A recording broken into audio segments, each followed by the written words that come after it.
मुंशी प्रेमचंद हिंदी और उर्दू साहित्य के उपन्यास सम्राट और एक महान व्यक्ति थे। उनका जीवन, संघर्ष और साहित्य में उनका योगदान उन्हें एक अमर साहित्यकार बनाता है। यहाँ उनके जीवन और आपके द्वारा पूछे गए बिंदुओं पर विस्तृत जानकारी दी गई है। जीवन परिचय, बायोग्राफी। मूल नाम धनपत राय श्रीवास्तव, धनपत राय श्रीवास्तवा। उनके चाचा उन्हें नवाब राय के नाम से पुकारते थे, जिसका उपयोग उन्होंने शुरू में उर्दू में लेखन के लिए किया। जन्म 31 जुलाई 1880। जन्मस्थान लम्ही, वाराणसी, उत्तर प्रदेश। पिता का नाम मुंशी अजायब लाल, डाकखाने में क्लर्क थे। माता का नाम आनंदी देवी। शिक्षा, गरीबी के बावजूद उन्होंने अपनी पढ़ाई मैट्रिक तक पूरी की और बाद में संघर्ष करते हुए बीए तक की शिक्षा प्राप्त की। कार्यक्षेत्र, आरंभ में स्कूल में अध्यापक, टीचर बने और सरकारी नौकरी की। 1921 में महात्मा गांधी के असहयोग आंदोलन से प्रेरित होकर उन्होंने सरकारी नौकरी छोड़ दी और पूरी तरह से साहित्य सृजन में लग गए। निधन 8 अक्टूबर 1936। जीवन शैली, लाइफस्टाइल। सादा जीवन। प्रेमचंद बहुत ही साधारण और सरल जीवन जीते थे। उन्हें दिखावा और आडंबर, ऑस्टेंटेशन बिल्कुल पसंद नहीं था। गरीबी में जीवन। उनका बचपन और जीवन का अधिकांश भाग गरीबी और आर्थिक तंगी, फाइनेंशियल हार्डशिप में बीता। पैसों के अभाव में उन्हें अपना कोट और किताबें भी बेचनी पड़ी थीं। गांव से प्रेम।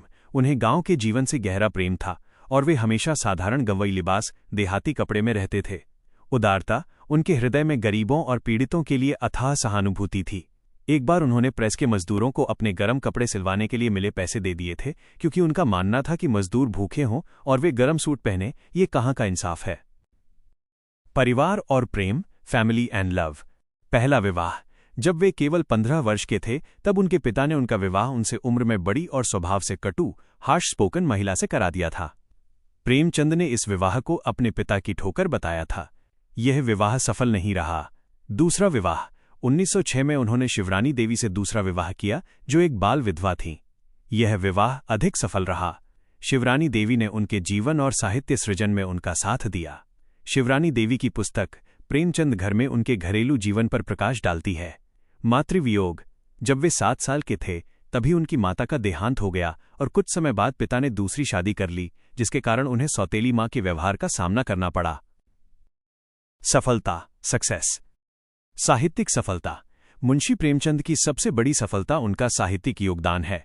उन्हें उपन्यास सम्राट, एम्परर ऑफ नॉवेल्स की उपाधि से सम्मानित किया गया।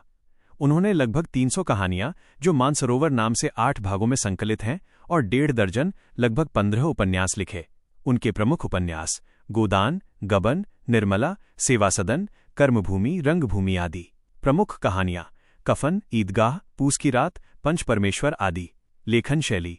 उनकी भाषा सरल, सहज, बोधगम्य और व्यावहारिक हिंदी थी, जिसमें उन्होंने उर्दू के शब्दों का भी आकर्षक प्रयोग किया। उनकी रचनाएं भारतीय समाज के यथार्थ, रियलिटी का दर्पण हैं। आय और tax, income and income tax. I, income. Premchand का जीवन आर्थिक तंगी से भरा रहा। शुरुआती दिनों में उनके पिता डाकखाने में केवल 20 रुपये मासिक वेतन पाते थे। शिक्षक के रूप में उनकी अपनी आय भी कम थी। सरकारी नौकरी छोड़ने के बाद उन्होंने पूरी तरह साहित्य और पत्रिका संपादन से ही अपनी आय अर्जित की। उन्होंने मर्यादा और माधुरी जैसी पत्रिकाओं का संपादन किया। उन्होंने अपनी पत्रिका हंस भी निकाली और जागरण नामक साप्ताहिक भी प्रकाशित किया। उन्होंने फिल्म उद्योग में भी कथा लेखक के रूप में काम किया, जैसे 1934 की फिल्म मजदूर। आयकर, इनकम टैक्स। उनके समय और जीवन शैली को देखते हुए यह कहना मुश्किल है कि उनकी आय ऐसी थी कि उन्हें आधुनिक अर्थों में आयकर, इनकम टैक्स देना पड़ता होगा। उनकी आर्थिक विपन्नता, पॉवर्टी और संघर्ष की कहानियां अधिक प्रचलित है, न कि आयकर संबंधी मामले। वो स्वयं आर्थिक समस्याओं से जूझते रहे। महान आदमी।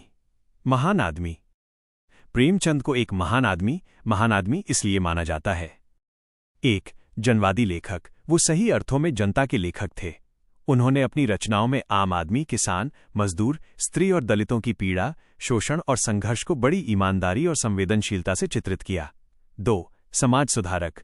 उन्होंने अपनी लेखनी के माध्यम से समाज में व्याप्त कुरीतियों जैसे अस्पृश्यता, अनटचेबिलिटी, सांप्रदायिकता, भ्रष्टाचार, जमींदारी प्रथा और दहेज प्रथा पर कठोर प्रहार किया।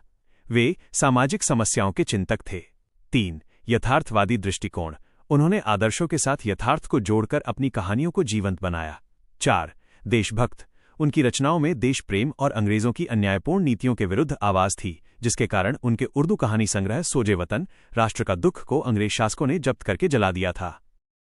उनका साहित्य आज भी उतना ही प्रासंगिक रेलेवेंट है जितना उनके समय में था।